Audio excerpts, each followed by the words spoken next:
السلام علیکم ورحمۃ اللہ نحمدہ ونصلی علی رسولہ الکریم اما بعد بسم اللہ الرحمن الرحیم قال رسول اللہ صلی اللہ علیہ وسلم الاسلام یہدم ما کان قبلہ والہجرۃ تہدم ما کان قبلہا او کما قال صلی اللہ علیہ وسلم۔ معزز سامعین، ہجرت کے واقعات میں نے آپ کے سامنے شروع کیے ہیں۔ ہجرت اللہ تعالیٰ کا حکم ہے قرآن پاک کے اندر کہ اللہ تعالیٰ کی زمین بڑی وسیع ہے، اگر تمہیں کہیں اللہ کے دین پر عمل کرنے میں مشکلات ہیں، رکاوٹیں ہیں، تو تم اس کی زمین کسی اور طرف ہجرت کر کے چلے جاؤ۔ شروع میں ہجرت حبشہ ہوئی اور 2 بار ہوئی، اور اس کا مقصد بھی یہی تھا کہ مسلمان مکے کے اندر انتہائی ظلم و تشدد کا نشانہ بنائے جاتے تھے۔ اپنا ایمان بچانے کے لیے اور اپنے دین پر عمل کرنے کے لیے انہوں نے ہجرت کی اور حبشہ کا رخ کیا۔ اب یہ ہجرت مدینہ کا تذکرہ شروع ہے۔ اس سے پہلے میں آپ کے سامنے سیدنا ابو سلمہ رضی اللہ تعالیٰ عنہ اور ان کی زوجہ محترمہ سیدہ ام سلمہ رضی اللہ تعالیٰ عنہ کا تذکرہ کر چکا ہوں کہ کس طرح ایک مشکلات سے گزر کر انہوں نے ہجرت کی اور کتنی مشکلات انہوں نے دیکھی۔ آج میں آپ کے سامنے حضرت صہیب رومی رضی اللہ تعالیٰ عنہ کا تذکرہ کرنا چاہتا ہوں۔ حضرت صہیب رومی رضی اللہ تعالیٰ عنہ اصل میں یہ روم کے نہیں تھے، رومی مشہور ہیں۔ یہ مکہ کے رہنے والے ہی تھے۔ والد کی طرف سے یہ نمیری قبیلہ سے تعلق رکھتے تھے، قریش کا قبیلہ تھا نمیری، اور والدہ کی طرف سے یہ تمیمی قبیلہ سے تعلق رکھتے تھے۔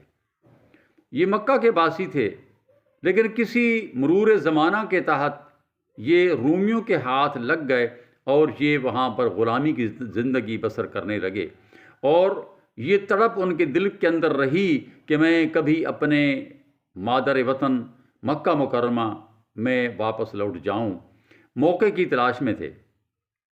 اسی اثناء میں ایک پادری، ان کا جو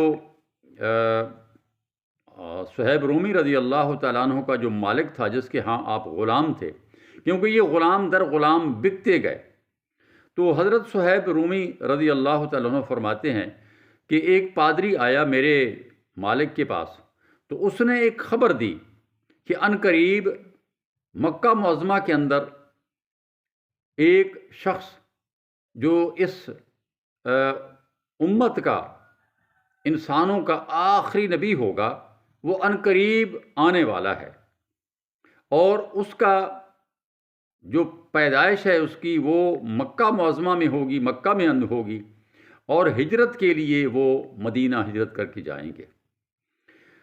تو حضرت صہیب رومی رضی اللہ تعالیٰ عنہ فرماتے ہیں کہ میں نے اس بات کو دل کے اندر رکھ لیا، اور میں اس کھوج میں رہا کہ کب میں واپس مکہ لوٹ کر جاؤں گا اور اس آخری پیغمبر جو آنے والا ہے اس کو میں دیکھ سکوں گا۔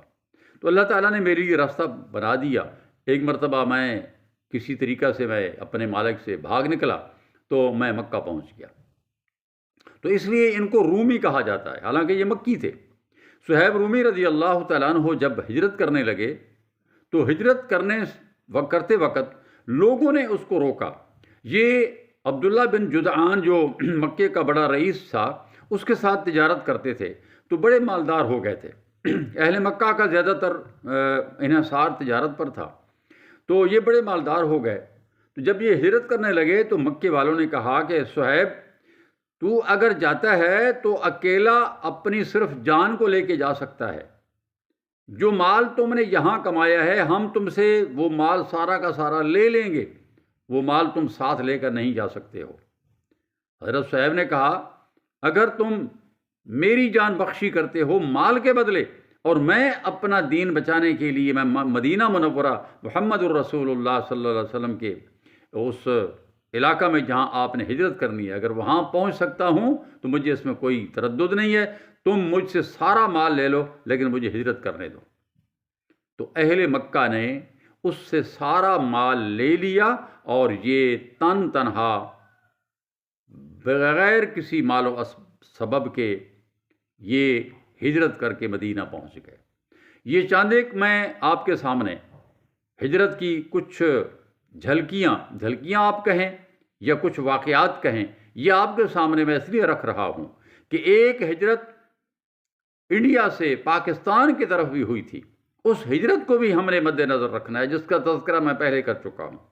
تو میرے بھائیوں، دین اسلام کو بچانے کے لیے انسان کو سب کچھ قربان اگر انسان کر دے تو یہ سودا مہنگا نہیں ہے۔